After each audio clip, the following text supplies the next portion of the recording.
Welcome back, students. Today we are going to discuss one of the problems in the final accounts. Final account कैसे हम बनाएं, that means trading and profit and loss account and the balance sheet. Okay.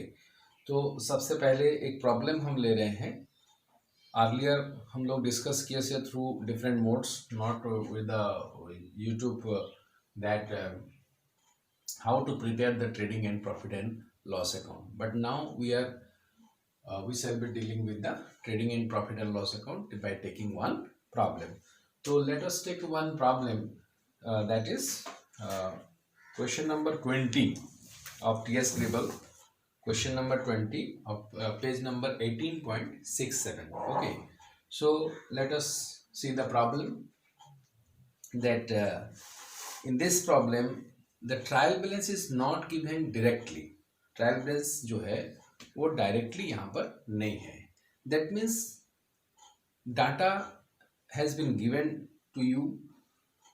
The trial balance data, trial balance information have been given to you, and you see that capital, building, machinery, debtors, salaries, discount allowed, interest on investment, some information have been given to you.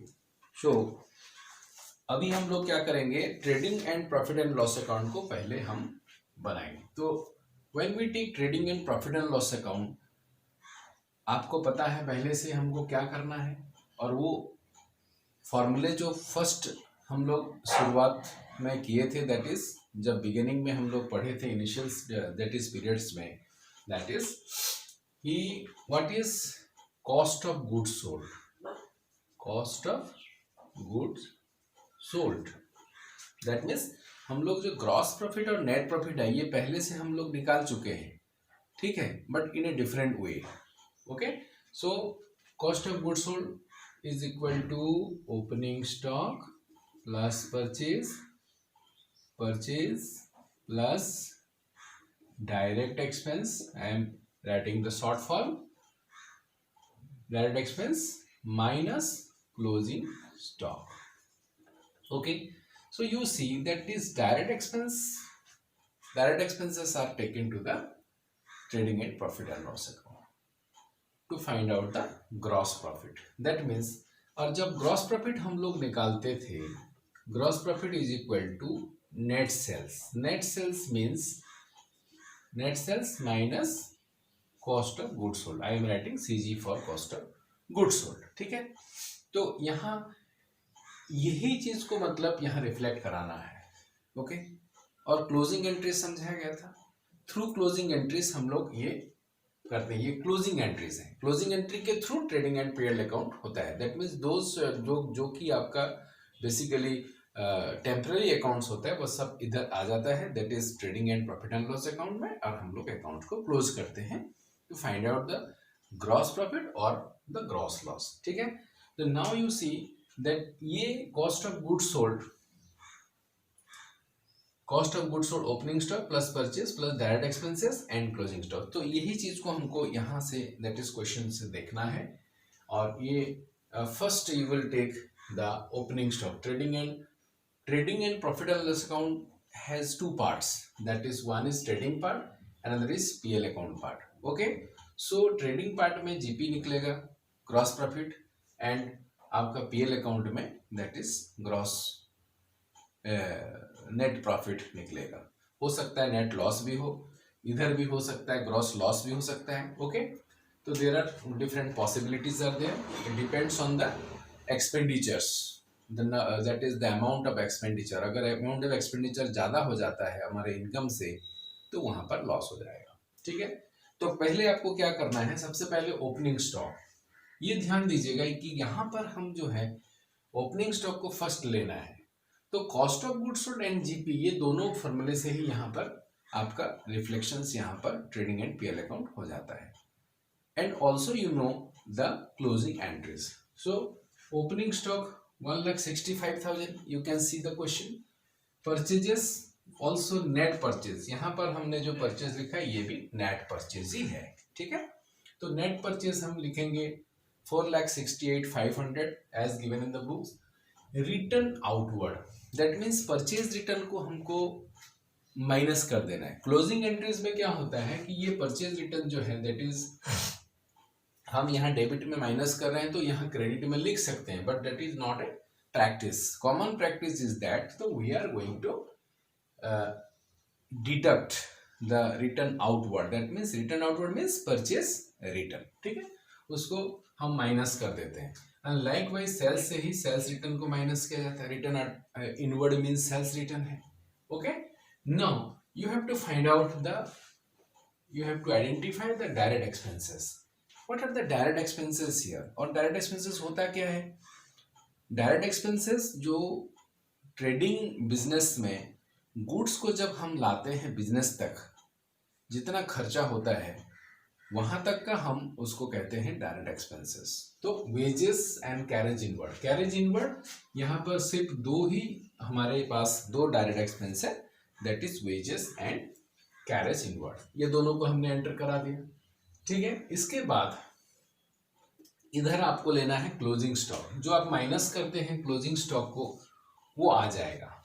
ठीक है, तो you take the closing stock.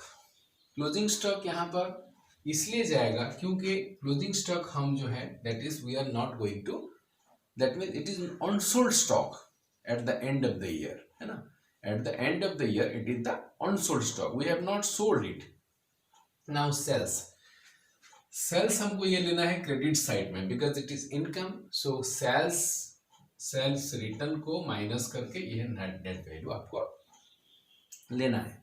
Now you have to see that हम लोग और कोई expenditures यहाँ पर direct expenditure नहीं है, आपको पहले डायरेक्ट एक्सपेंडिचर को आइडेंटिफाई करना है। Opening stock, closing stock, purchases, purchase return, sales return, ये कॉमन है एक ट्रेडिंग के लिए। ओके, और डायरेक्ट एक्सपेंसेस आप वेरिएशंस डायरेक्ट एक्सपेंसेस में आप देखेंगे, वेराइटीज ऑफ डायरेक्ट एक्सपेंसेस में भी देयर। ओके, तो ये आप ले लिए। और इसके बाद क्या होगा, आप यहाँ पर इसका ग्रॉस प्रॉफिट निकालेंगे। ग्रॉस प्रॉफिट कैसे निकलेगा? Don't go for the totalling first, you first that is compare both in the rough. Okay, आप रॉफ में क्या करेंगे, ये दोनों को कंपेयर करेंगे। देखिए इसमें क्या हो गया, ये 600 हो गया, 600, ये आ गया 2, ये आ गया दैट इज 5 1 6 हो गया, ये 2 हो गया, ये 8 3 11 दैट इज 1, 6 1 7 1 8 हो गया, ये 8,12,600 आ गया, है ना। इसके बाद इसका टोटल आप लेंगे। इसका टोटल लेने के बाद माइनस करेंगे, that is you take the total of this. And अगर आप इसका टोटल आप लेते हैं तो क्या होगा, यहाँ पर आप अलग से लिख सकते हैं, दैट इज या तो डायरेक्टली यहाँ पर प्लस कर सकते हैं। You can see that is यहाँ प्लस करके हम हटा देते हैं इसको, 0 0 9 देन 8 7 15 15 5 20 5 25 हो गया, 5 2 6 2 8 8 6 14 14 2 16 6 1 4 1 5 1 6 हो जाएगा। तो 6,65,000 दैट इज 900। तो 6,65,900 अगर आता है यहाँ पर, तो ये हो गया आपका 700 दैट इज, देन ये हो गया 6 दैट इज 11 - 5 6 हो गया, ये 0 है, ये 4 हो गया, और ये 7 है यहाँ पर, 7 1। तो you can see that this is the gross profit after deducting this. तो हमने पहले ये देखा कि ये क्रेडिट साइड ज़्यादा हो रहा है। अगर क्रेडिट साइड ज़्यादा होता है तो डेफिनेटली प्रॉफिट होगा, ग्रॉस प्रॉफिट होगा, है ना। तो हमने क्या किया, पहले देखा कि क्रेडिट साइड ज़्यादा है, तो ये आपको नहीं करना है, ऐसा लिखना नहीं है। तो I am explaining you, that's why I am writing here. Okay, तो आप क्या करेंगे यहाँ पर, दैट इज रॉफ वर्क में आप इस काम को कर सकते हैं। तो आप इसको तुरंत माइनस करके then you can find out the gross profit. तो when the credit is more than the debit then it is gross profit. Okay, now that means ये फॉर्मूला आ गया। The cost of goods sold, ये आपका जो जितना आपने बनाया ये कॉस्ट ऑफ गुड्स सोल्ड का है, सॉरी ये इतना, ये है cost of goods sold, but sales minus ये कॉस्ट ऑफ गुड्स सोल्ड आ गया, that is 1,46,700। Okay, now what is to be done next part, next phase जो है आपका नेट प्रॉफिट निकालने का फेज है, ठीक है। तो नेट प्रॉफिट जब आप निकालेंगे, नेट प्रॉफिट निकालेंगे तो नेट प्रॉफिट यहां पर ये ग्रॉस प्रॉफिट आ चुका है, so this will be that is brought down to the profit and loss account. Now profit and loss account area आ गया, तो आप ग्रॉस प्रॉफिट ब्रॉट डाउन करते 1,46,700 आ जाएगा इधर। अगर लॉस होता तो ऐसे आता, ठीक है, क्योंकि ये ओपन होगा, क्योंकि पीएल अकाउंट जो है वो एक नॉमिनल अकाउंट है एंड क्रेडिट ऑल इनकम्स उसमें होता है, तो प्रॉफिट डेफिनेटली क्रेडिट साइड में आएगा। तो ये आ गया। इसके बाद हमारा काम क्या है, हमारा फॉर्मूला यहाँ पर था कि दैट इज नेट प्रॉफिट, है ना।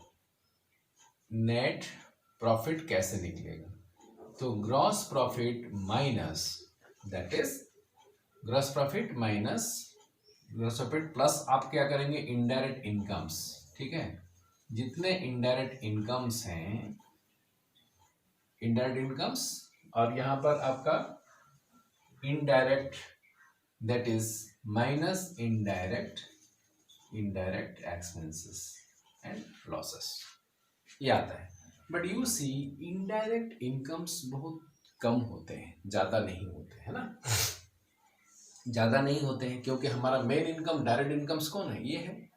इनडायरेक्ट इनकम्स यहाँ पर क्या होगा हम देख रहे हैं अभी, और इनडायरेक्ट एक्सपेंसेस हो सकता है, लेकिन इनडायरेक्ट इनकम्स बहुत ही कम रहता है, क्योंकि बिजनेस का मेन काम जो है वो ट्रेडिंग बिजनेस हम बात कर रहे हैं, तो गुड्स लाना और उसको बेचना, तो उससे जो आता है दैट इज जो सेल्स होता है, वो रेवेन्यू, सेल्स रेवेन्यू जो है वो आपका डायरेक्ट इनकम्स है, ठीक है। अब आपको यहां से माइनस करना है, क्या माइनस करेंगे, you can see the question that यहाँ पर एक इन्वेस्टमेंट करके एक आइटम दिया हुआ है। इन्वेस्टमेंट मतलब ये हुआ कि बिजनेस का पैसा ले करके हमने दूसरे कहीं पर हमने इन्वेस्टमेंट किया है, तो उसका तो इनकम मिलेगा। हम तो ऐसे ही पैसा को कहीं पर इन्वेस्ट नहीं करते, हम चाहते हैं कोई रिटर्न मिले हमको। जो रिटर्न वहां से मिला ये हमारा काम नहीं है। एक बिजनेस का काम इन्वेस्ट करना नहीं है, ट्रेडिंग बिजनेस का गुड्स अगर खरीद कर ला करके बेचता है तो वो इन्वेस्टमेंट, उसका आउट ऑफ प्रॉफिट जितना पैसा होता है कुछ पैसा बचा करके दूसरी जगह इन्वेस्ट करते हैं, ठीक है। तो उससे जो इंटरेस्ट आ रहा है वो इनडायरेक्ट इनकम कहलाएगा। तो you can see that indirect income is also there, interest on investment 1000, ये हमने पहले इनडायरेक्ट ले लिया, जीपी तो ले रखा है पहले से। Now you see what are the indirect that is expenses, general expense 8000, you see rent paid, ये rent paid, electric charges, salaries and discount allowed, यहाँ पर कम है, बहुत ज़्यादा बड़ा प्रॉब्लम नहीं है। और देखिएगा जहाँ पर फैक्ट्री वर्ड यूज कर दिया तो ये सारी चीज जो जनरल एक्सपेंस फैक्ट्री लिख दिया ये डायरेक्ट हो जाएगा, रेंट पेड फैक्ट्री लिख दिया डायरेक्ट हो जाएगा, इलेक्ट्रिक चार्जेस फैक्ट्री लिख दिया, ये जहाँ पर फैक्ट्री लग गया, फैक्ट्री वर्ड यहाँ पर आ गया, वो चला जाएगा आपका डायरेक्ट एक्सपेंस में। तो एक फैक्ट्री एरिया में जितना खर्च होता है उसको कहते हैं डायरेक्ट एक्सपेंस, ठीक है। लेकिन वो मैन्युफैक्चरिंग बिजनेस ये तो है नहीं, ट्रेडिंग बिजनेस है, लेकिन समटाइम्स क्वेश्चंस में आपको ऐसा मिलेंगे, ऐसा चीज मिलेगा, आपको देखने को मिलेगा कि फैक्ट्री लिखा हुआ है, तो आपको लेना है उसमें, वेदर इट इज मैन्युफैक्चरिंग और trading, you don't have to see that, okay. Now you see, ये अभी आप फिर वही कंपैरिजंस करना है आपको। तो ये तो आपका दैट इज, हम अभी प्रॉफिट निकालेंगे, नेट प्रॉफिट है ना, नेट प्रॉफिट आपका जो है that is 1,46,700 1,46,000 sorry, net profit 86,600 आएगा। अब ये ध्यान दीजिए यहाँ पर कि 1,47,700, इसके बाद 1000 प्लस कर दीजिए, कितना आ गया 1 लाख, सॉरी ये 46 है, 1,47,700 आ गया, ओके। देन इसके बाद यहाँ पर माइनस कर देना है, ठीक है ना, इसको टोटल करना है, टोटल करिए इसको, दैट इज 0, ये इतना टोटल करना है ना, दैट इज कितना आ रहा है 0 0 9 1 10 11 हो गया, 1 1 8 1 9 7 16 1 17 1 18 18 3 20 0 2 3 2 5 1 6 हो गया। ठीक है, तो 60,100 यहाँ पर 0 0 0 0 ये हो गया,